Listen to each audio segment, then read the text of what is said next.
मित्रांनो, लग्नानंतर होईलच प्रेमी या मालिकेच्या आजच्या भागामध्ये जीवा वकील साहेबांना सांगतो, मी लग्न या शब्दावर सोल्युशन शोधतोय, परंतु मला आता नक्की काय हवंय ना हे माझंच मला कळत नाहीये. पण एक गोष्ट मात्र समजली आहे की नंदिनीचा सहवास मला हवा आहे, कारण ती आसपास असली ना मला खूप आवडतं.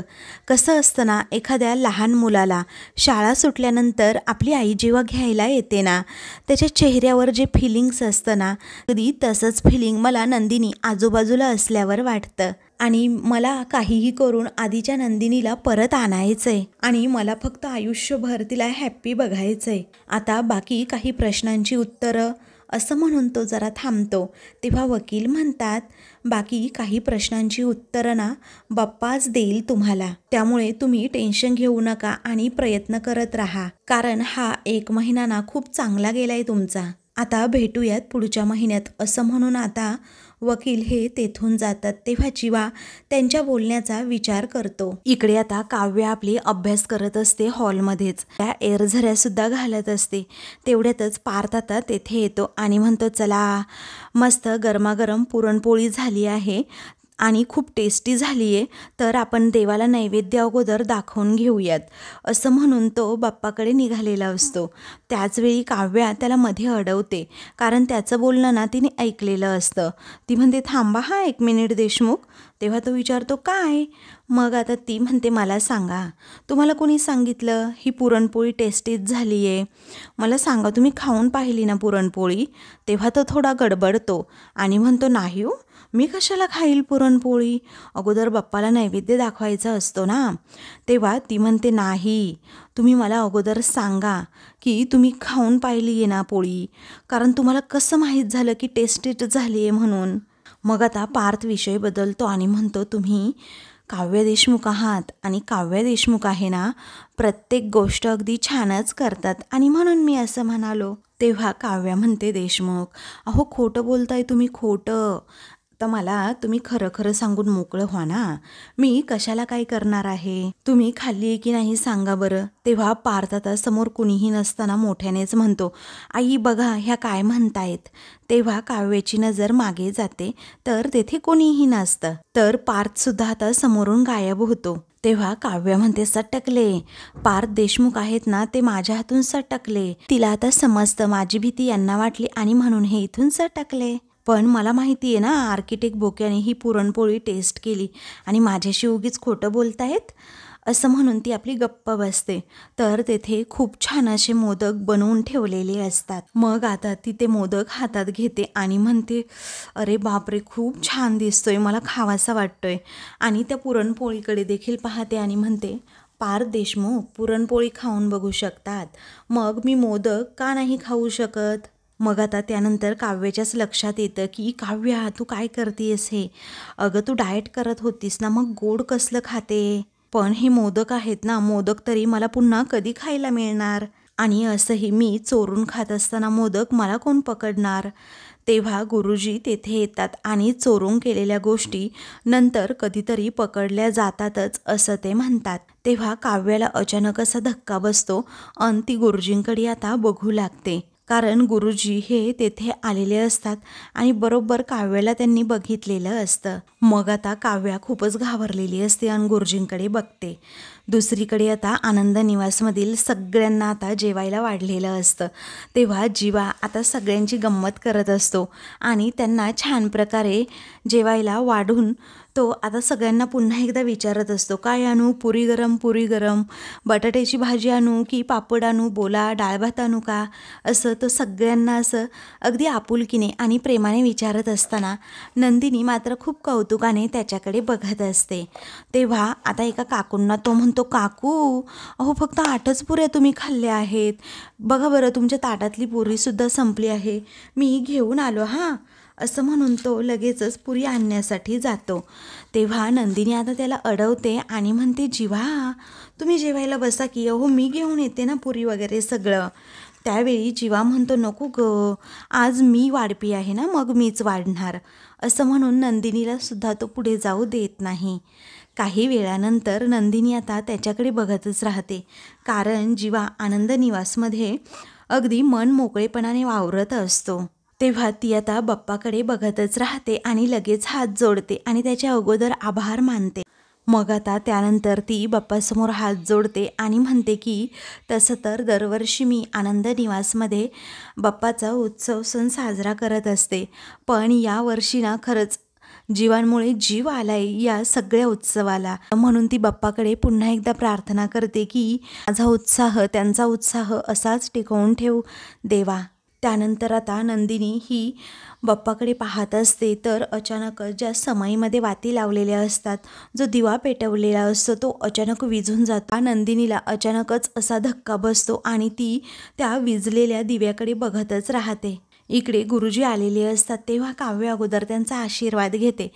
ते सौभाग्यवती भव असा आशीर्वाद देतात खरं, पण आता काव्य विचारते, काय हो गुरुजी, तुम्ही असं का म्हणालात? तेव्हा गुरुजी म्हणतात, जरा उशीरच झाला. काव्य हसते आणि म्हणते, हो ना, आम्ही सगळेजण वाटच बघत होतो अहो तुमची, पण विक्रम काका म्हणाले की आपण पूजा करून घेऊ. आता पूजा केली आम्ही आणि बाप्पाची प्राणप्रतिष्ठा सुद्धा करून झाली आहे. तुम्ही बसा ना, मानिनी काकू सुद्धा बाहेर गेले आहेत, त्या येतीलच इतक्यात, तुम्ही बसा. तेव्हा गुरुजी म्हणतात, हो मानिनी बाहेर गेली आहे ना, म्हणूनच मी आत्ता आलोय. तेव्हा काव्या जरा घाबरूनच म्हणते, पण मला समजलं नाही गुरुजी. तेव्हा मी मानिनी किंवा इतर कुणाला भेटायला आलोच नाही असं गुरुजी सांगतात, कारण मी ठरवून फक्त आणि फक्त तुलाच भेटायला आलोय. कारण काही संकेत ज्याच्यापर्यंत असतात त्याच्यापर्यंतच पोहोचलेले मर्यादित असतात. तेव्हा काव्या आता धक्क्यानेच विचारते, कसले संकेत आणि नक्की कशाबद्दल बोलताय गुरुजी तुम्ही? तुम्हाला माझ्याशी काही बोलायचंय का? मग आता गुरुजी म्हणतात, प्रश्न विचारण्याचा तुझा अवधी आता संपून गेलाय आणि आता नियतीच तुला एकामागून एका प्रश्नांची उत्तरं विचारतील आणि आता तुला ती उत्तरं कशी सापडतील ना, याचाच तू काव्या जरा विचार कर. तेव्हा काव्या म्हणते, गुरुजी प्लीज, गुरुजी प्लीज, मला कळेल असं बोलताय का जरा तुम्ही? तेव्हा काव्या आता विचारते, मला काहीच कळत नाहीये, तुम्ही नक्की काय बोलताय? कारण कसले प्रश्न, कसली उत्तरं? मग नाही तर मानिनी काकू आल्यानंतर बोलूयात का आपण? मी तोपर्यंत तुमच्यासाठी काहीतरी खायला आणते असं म्हणून ती खूपच गोंधळते आणि जायला निघते. तेव्हा गुरुजी म्हणतात, काव्या हे बघ, तू ना मी सांगितलेले संकेत असा टाळण्याचा प्रयत्न करू नकोस. तू माझी जरा कळकळ समजून घे. तुझं आणि पर्यायाने या घराचं कल्याण यातच आहे. तेव्हा आता काव्य विचारते, नेमकं काय म्हणायचंय गुरुजी?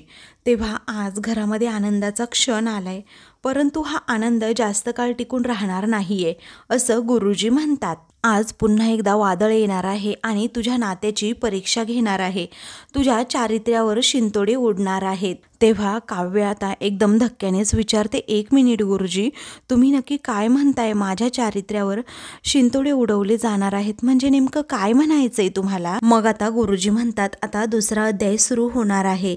घरातलं एक महाभारत संपलं, परंतु आता दुसरा अध्याय सुद्धा सुरू होणार आहे, कारण नशिबाचे फासे सुद्धा आता उलटे पडणार आहेत आणि आजपर्यंत जे लपून होतं ना ते आता उघड पडणार आहे. तेव्हा काव्य विचारते, काय लपून होतं आणि काय उघड होणार आहे? तेव्हा गुरुजी म्हणतात, संकेत देणं हा माझा धर्म आहे आणि अर्थ शोधणं हे तुझं कर्तव्य आहे आणि लवकरात लवकर सून आणि बायको या कर्तव्यांची कसोटी होणार आहे आणि दुःखाची लाट येऊन तुझा आनंद दूर फेकला सुद्धा जाणार आहे. तेव्हा हे ऐकून काव्याच्या पायाखालची जमीनच सरकते आणि अचानक आता वादळ येतं, त्याचबरोबर विजा सुद्धा कडकाडू लागतात आणि पाऊस आता येणार असतो. तेव्हा काव्य आता खूपच घाबरते आणि बाप्पाकडे पाहू लागते. दुसरीकडे सुद्धा तशीच सिच्युएशन असते की खूप वादळ आल्यामुळे आता जे आनंद निवासचा विघ्नहर्ता हे नाव लिहिलेलं असतं, त्यातला आनंद हे नावच खाली पडतं, त्यामुळे सगळेजण धावत बाप्पाकडे जातात. तेव्हा नंदिनी पटकन आता ते नाव हातात घेते. ती आता अक्षरशः रडकुंडीला येते आणि जीवाला विचारते, जीवा, अहो हा बोर्ड असा अचानक कसा खाली पडला? तेव्हा जीवा म्हणतो, एक मिनिट नंदिनी, तू अगोदर शांत हो ना. मग आता तो म्हणतो, हवेने पडला असेल, किती पॅनिक होतेस? ती म्हणते, तसं नाही हो, अहो मगाशी दिवे सुद्धा विझून गेले आणि आता हा बोर्ड सुद्धा पडलाय आणि एकामागे एक अशा अपवित्र गोष्टी कशा घडताय? कारण दिवा विझणं आणि मग आनंद हे नाव पडणं खाली, यामागचा नक्की काय अर्थ असेल जीवा? तेव्हा जीवा म्हणतो, हे बघ, अजिबात तसला काही विचार मनात आणू नकोस तू नंदिनी. अगं त्याचा काहीही अर्थ वगैरे नाहीये. तू किती पॅनिक होतेस आणि किती विचार करतेस आणि कुठेही नको नको ते कनेक्शन जोडतीयस. अगं तू एवढा विचार करू नको प्लीज, असं जेव्हा तो समजावतो तेव्हा नंदिनी म्हणते की अहो विचार तर येणारच ना जीवा, कारण आत्तापर्यंत असं कधी काही घडलं नाही. आधीच आपण एवढ्या मोठ्या संकटातून बाहेर पडलोय आणि त्यात हे अजून काय होऊन बसलंय. तेव्हा जीवा आता सगळ्यांकडे बघतो आणि सगळेजण जरा घाबरलेले असतात. म्हणूनच तो आपल्या नंदिनीला समजावू लागतो, नंदिनी अगं काहीही झालेलं नाहीये, काहीही घडलेलं नाहीये, एकदम चिल राहा ग, आणि एवढा टोकाचा विचार का करतेस तू. तेव्हा नंदिनी म्हणते, अहो मला सगळ्यांची ना काळजी वाटते, कारण या अगोदर ना असं कधी घडलेलं नव्हतं, मग आजच का घडतंय असं हे सगळं, आणि नक्की काय अर्थ असेल या सगळ्या मागचा. मला सांगा, दुसरं कोणतं संकट येणार असेल का आपल्यावर. मग आता सगळेजण बाप्पाकडे बघू लागतात. नंदिनीला तर आता भरपूर टेन्शन आलेलं असतं. दुसरीकडे गुरुजी काव्याला म्हणतात, संकट येणार आहे आपल्यावर, आणि ते सुद्धा गणपती विसर्जनानंतर. तेव्हा काव्य आता एकदम शॉक होते आणि विचारते, गुरुजी काय बोलताय हो तुम्ही, नक्की कसलं संकट येणार आहे. तेव्हा वादळासारखं गोंगावत संकट येणारच आणि काळजाचा थरकाप उडवणारं संकट येणार आहे. संकटही तुझ्यावरची वाढतच जातील. त्याचबरोबर या चक्रव्यूहामध्ये नंदिनी नाही तर फक्त तू अडकशील काव्या, त्यामुळे सांभाळून राहा. तुझ्यावर संशय घेतले जातील, त्याचबरोबर तुला प्रश्नसुद्धा खूप विचारले जातील आणि तुझ्या उत्तरांना वाटसुद्धा मिळणार नाही, कारण उत्तर तर तुझ्या मनात असेल परंतु जिभेवर कधीही येणार नाही, आणि उत्तर दिलंस तर हे घर राहणार नाही. तुझी नाती, तुझी सगळी माणसं, सगळं काही एका उत्तराने आता संपून जाणार आहे, ते सुद्धा अगदी कायमची. असं म्हणून गुरुजी आता काव्याला खूपच घाबरवतात आणि येणाऱ्या वादळाची नक्की काय परिणाम होतील हे सांगतात. तेव्हा काव्य अक्षरशः रडकुंडीला येते आणि विचारते, कोणती प्रश्न, कोणती उत्तरं, नेमकं काय घडणार आहे गुरुजी. तेव्हा आता गुरुजी सांगू लागतात, नंदिनीची झाली आता तशी तुझी परीक्षा सुद्धा होणार आहे, आणि परीक्षा कसली, तुला तर अगदी अग्निपरीक्षाच द्यावी लागणार आहे. मग आता काव्या म्हणते, गुरुजी मी तुमच्या पाया पडते, पण जे काही असेल ना ते स्पष्टपणे सांगा ना, तुम्ही काय बोलताय ना मला खरंच नाही कळते, आणि तुमच्या संकेतांचे अर्थ नाही लावू शकत आहे मी. तेव्हा गुरुजी म्हणतात, माफ कर, पण माझी विद्या मला अशी उघडपणे बोलण्याची अजिबात परमिशन देत नाहीये, पण यावेळी ना नियती तुला सगळं काही उघड बोलायला भाग पाडेलच, आणि या क्षणी जर सगळं काही उघडपणे बोललीस तर सगळ्या नात्यांना तिलांजली देण्यासाठी तू तयारच राहा. तेव्हा आता काव्य हात जोडते आणि म्हणते, नाही गुरुजी, मला अजूनही कशात काहीच कळत नाहीये, कोणता अर्थ कशाला जोडताय हे सुद्धा समजत नाहीये. मग आता अर्थ आज नाही तर उद्याच तुला कळेल, जेव्हा सगळ्यांना समजेल ना तेव्हाच हे संकट टळेल. आता काळजी घे तुझी आणि घराची सुद्धा, असं म्हणून गुरुजी बाप्पाचं दर्शन घेत तेथून जातात. तर काव्याच्या काळजाचा ठोकाच चुकलेला असतो की नेमकं असं काय घडणार आहे जे गुरुजींनी सांगितलंय, आणि ती त्याच गोष्टीचा विचार करते. इकडे आनंद जो बोर्ड पडलेला असतो तो आता लगेचच जीवा व्यवस्थित लावतो आणि म्हणतो, टाळ्या वाजवा बरं. पुन्हा बोर्ड जसाच्या तसा झाला की नाही. तेव्हा सगळेजण टाळ्या वाजवतात. मग आता रेखाताई म्हणतात, चला आता सगळेजण आपण अगोदर आवरून घेऊ. तेव्हा जीवा विचारतो, काय चकाचक बाई, आता सगळं ओके ना. मग आता ती म्हणते ओके.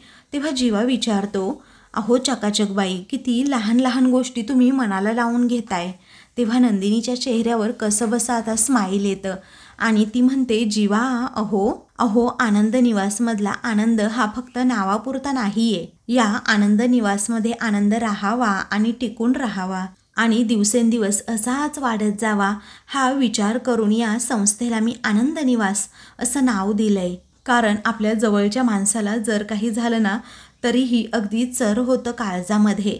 ही वास्तू तर अगदी मायेने उभी केली आहे मी इथे, आणि प्रत्येक वीट अगदी मी माझ्या जिव्हाळ्याने उभी केली आहे. आणि आनंद निवासमधला गणेशोत्सव अगदी सगळ्यांसाठी आनंदाचा दिवस असतो. मग मला सांगा, अशा आनंदावर जर विरझण पडणार असेल तर त्रास तर होणारच ना.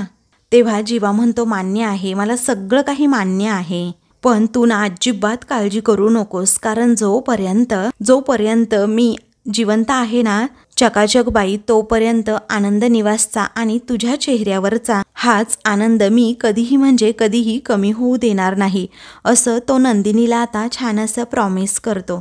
तेव्हा नंदिनी आता जीवाकडे खूप प्रेमाने बघते आणि त्याला थँक्यू असं म्हणते. जीवा म्हणतो, पण हे सारखं थँक्यू म्हणत राहिली ना तर मला प्रॉब्लेम होईल. तेव्हा कोणता प्रॉब्लेम होईल असं नंदिनी विचारते. तेव्हा जीवा म्हणतो, माझ्या चेहऱ्यावरचा आनंद निघून जाईल. तेव्हा नंदिनी मात्र हसते. तेव्हा जीवा म्हणतो, चल आता दिवे पेटवून घेऊयात अगोदर. तेव्हा नंदिनी आणि जीवा दोघेही दिवे आता पेटवतात आणि खूप खुश असतात. तर आता तेथे कुणीतरी येतं आणि लगेचच नंदिनी आणि जीवाचे ते फोटोज क्लिक करतं. तर त्या दोघांना माहीतच नसतं. त्यानंतर घरी आता सर्वजण आलेले असतात. नंतर सगळे गप्पा मारत बसलेले असतात. तेव्हा विक्रम विचारतो, काय रे मिथून, तू पिहूला घेऊन गेला होता का लालबागच्या गणपतीला? तेव्हा मिथून म्हणतो, हो, तिचा सारखा हट्ट होता चला बाबा म्हणून, मग गेलो. मग आता दर्शन व्यवस्थित झालंय ना असं विक्रम पुन्हा विचारतो. तेव्हा मिथून म्हणतो, फर्स्ट क्लास दर्शन झालं. ते जीवाचे मित्र होते ना, माझं अगदी VIP दर्शन, अभ्युदय वगैरे, तो जीवाचा मित्र, ते खजिनदार आहेत तिथले, त्यांना ओळख सांगितली, मग काय एकदम भारी दर्शन. आणि लालबागमधले गणपती ना खरंच बघण्यासारखे असतात. अहो काय ते देखावे, काय ती सजावट. मग आता पार्थ म्हणतो, आणि काय ती लोकांची गर्दी, बाप रे बाप. तेव्हा मिथून म्हणतो, गर्दी तर असणारच ना, कारण लोक हे भक्तिभावाने दर्शनासाठी येतात. आणि एकदा का दर्शन झालं तर काय ते समाधान तुम्हाला सांगतो, ते अगदी शब्दात सुद्धा मांडता येत नाही. आणि दादा, मला कधी कधी असं वाटतं ना, गर्दीच गर्दीला विसरत असेन. तेव्हा आता जीवा म्हणतो, गर्दीला विसरत असेन, हा तर काका आता कविता करायला लागलाय. तेव्हा विक्रम म्हणतो, आत्तापासून नाही, फार पूर्वीपासून त्याचं चालत आलंय ते. मग आता माझं जाऊ द्या, पण तुम्ही सुद्धा गेला होतात ना दर्शनाला, असं विक्रमला मिथून विचारतो. तेव्हा मानिनीने आग्रह केला, मग काय मलाही जावं लागलं असं विक्रम सांगतो. मग आता मिथून म्हणतो, आय लाईक दिस. तेव्हा विक्रम म्हणतो, पण दर्शनाला गेलो होतो आणि एक गंमतच झाली. तेव्हा मानिनी म्हणते, गप्प बसावं, सांगायचं नाही अजिबात. तेव्हा सर्वजण फोर्स करू लागतात की काय झालं अगोदर सांगा बरं. तेव्हा विक्रम हसतच मोठ्याने सांगतो, मानिनी त्या गर्दीमध्ये चुकली. तेव्हा यांनी ना हे मुद्दाम केलं असं मानिनी सांगू लागते. तेव्हा आता ते म्हणू लागतात की लांबूनच गणपती बाप्पा बघून एवढी देहभान विसरून गेली, तिच्याबरोबर आलोय हे ती पूर्णपणे विसरली आणि त्या गर्दीतून वाट काढत तारा पुढे चालू लागली. शेवटी एका पॉइंटला मी दिसेनासं झालो आणि मग मी सुद्धा जरा बाजूलाच जाऊन उभा राहिलो. मग मी दिसेनासं झालो ना, तेव्हा बसली मग एका ठिकाणी. तेव्हा मानिनी म्हणते, गप्प बसा हो जीवा, आता तू सांग रे बाळा, आनंद निवासमधील प्रतिष्ठापना कशी झाली आणि तुम्ही कशी सेवा केली? तेव्हा जीवा म्हणतो, अगदी मस्त, मला तर मज्जा आली खूप, सगळ्यांनी अगदी उत्साहात साजरा केलाय. पण नंदिनीच्या मनातून अजूनही ते बोर्ड पडल्याचं काही क्षण जातच नसतात. ती त्याचाच विचार करत आता बसते. त्यानंतर जीवा आता सांगतो, आई बाबा हे पहा, उद्या आपल्या गणपतीच्या विसर्जनाला आम्ही नसणार आहोत दोघेजण, कारण आनंद निवासमधल्या गणपतीचं सुद्धा बघायला हवं ना. तेव्हा आता विक्रम म्हणतो, ठीक आहे. मानिनी म्हणते, मी काय म्हणते जीवा, अरे जरा घरचं पण बघत जा, अरे इथेही गणपती उत्सव आहे ना आपल्या इथे. मग आता काय मिथून भाऊजी, बरोबर आहे ना माझं, असं मानिनी म्हणते.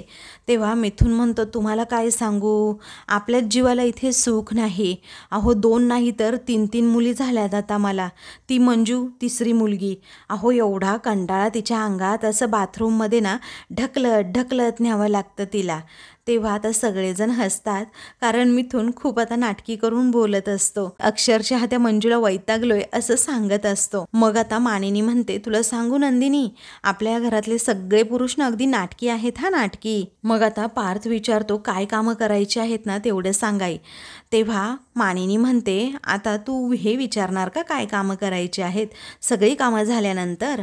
त्यानंतर आता जीवा म्हणतो की ऐका ना, मला ना आज पुरणपोळी खायचीच होती. काय कमाल झाली आहे, काय मस्त झाली आहे पुरणपोळी. वाव, माझ्या बायकोने खरंच खूप छान बनवली आहे हा पुरणपोळी, असं जीवा तारीफ करत नंदिनीची म्हणत असतो. तेव्हा मानिनी म्हणते, अरे हो, पुरणपोळी तर छानच झाली आहे आणि त्याचं मी कौतुक करणार, कारण ती तुझ्या बायकोने नाही तर पार्थच्या बायकोने बनवली आहे. तेव्हा जीवा आता काहीच बोलत नाही, एकदम शांतपणे आता पुरणपोळी खाऊ लागतो. मग मानिनी विचारते, आहे कुठे पण काव्या? तेव्हा पार्थ म्हणतो, काही नाही, त्यांचा रूममध्ये जरा अभ्यास सुरू आहे. तर इकडे काव्या आता रूममध्ये असते. गुरुजींनी सांगितलेलं बोलणं सततच तिला आठवत असतं की तुझी परीक्षा नाही तर तुला आता अग्निपरीक्षा द्यावी लागणार आहे, कारण नंदिनीची झाली तशी तुझी आता परीक्षा सुरू होणार. काव्या याच विचारामध्ये असताना नेमका पार्थ तेथे येतो आणि विचारतो, काय झाले काव्या, आज मांजर का फिसकरत नाहीये? चेहऱ्यावरचा अगदी चार्मच हरवून गेलाय. झालंय काय नक्की काव्या? आणि आत्तापर्यंत तुम्ही माझ्या अंगावर फिसकारत सुद्धा आला असतात. सांगा ना काव्या, नक्की काय झालंय? असं तो सारखा सारखा विचारतो. पण काव्याचं ना त्याच्या बोलण्याकडे अजिबात लक्ष नसतं. मग आता ती विचारते, काय हवंय का तुम्हाला? तेव्हा तो म्हणतो, मला काही नको, पण तुम्हाला झालंय काय काव्या? मग आता ती शांतपणे विचारते, एक विचारू का हो तुम्हाला? तेव्हा पार्थ म्हणतो, हो विचारा की. तेव्हा आता काव्या म्हणू लागते, आपल्या इथे जे गुरुजी येतात मानिनी काकूंच्या माहेरचे, ते गुरुजी जे काही बोलतात, जे काही सांगतात, ते खरंच सगळं खरं होतं का? तेव्हा पार्थ म्हणतो, म्हणजे आत्तापर्यंतचा अनुभव तरी तसाच आहे. आत्ताची जवळची गोष्ट सांगायची झाली तर जीवाच्या बड्डेला जेव्हा आपण फार्म हाऊसवर गेलो होतो तेव्हा त्याला सांगितलं होतं की आगीपासून ना तू दूरच राहा, आणि तो आगीत पडला. तेव्हा त्यांनी सांगितलं तसं एक्झॅक्टली सेम घडलंच. मग आता लगेचच सगळं काही काव्याला ते प्रसंग आठवतात की कशाप्रकारे जेव्हा मी टॅटू आता सगळ्यांना दाखवणार तेव्हा जीवाने अक्षरशः तो टॅटू जाळून टाकला होता. हे सगळं आठवल्यानंतर काव्याला खूपच वाईट वाटतं. तसंच त्या गोष्टीचा विचार करते. पार्थ म्हणतो, काव्या काव्या ऐका ना. तेव्हा ती म्हणते, अहो बोला की. मग आता पार्थ म्हणतो, काय बोलू मी, किती वेळ झाले तुम्हाला विचारतोय, आणि काही मनात असेल तर मनमोकळेपणाने सांगा ना प्लीज. तेव्हा काव्या म्हणते, नाही हो, काही नाही. पार्थ विचारतो, नक्की? काव्या म्हणते, हो नक्की. तेव्हा गुरुजींबद्दल अचानक का विचारताय, असं आता लगेचच पार्थ म्हणतो. तेव्हा काव्या आता काहीच उत्तर देत नाही. तर आता मित्रांनो, पुढील भागामध्ये युग घरी आलेला असतो, त्यामुळे सर्वांनाच खूप आनंद होतो. तर काव्या आता मनातच विचार करते, हा आलाय त्यामुळे सगळ्यांना आनंद तर झालाय, त्यामुळे गुरुजींनी सांगितलेला विषय बोलायलाच नको. त्यानंतर रम्या आणि वसू या दोघीही आता लगेचच एक प्लॅन करतात की आपल्याला देशमुखांच्या मनामध्ये पुन्हा स्थान मिळवायचं असेल तर युगलाच आता आपलं प्यादं बनवायचं आणि लगेचच देशमुखांचा सूड घ्यायचा. युगला पाहून घरातील सगळेजण खुश झालेले असतातच आणि जीवा व पार्थ त्याला उचलून घेतात. त्यानंतर युग हा तिथे बाप्पाजवळ उभा असतो, तेव्हा नंदिनी तेथे जाते तर युग घाबरतो. अशाच मालिकेंची पुढील भाग पाहण्यासाठी चॅनलला सबस्क्राईब करा.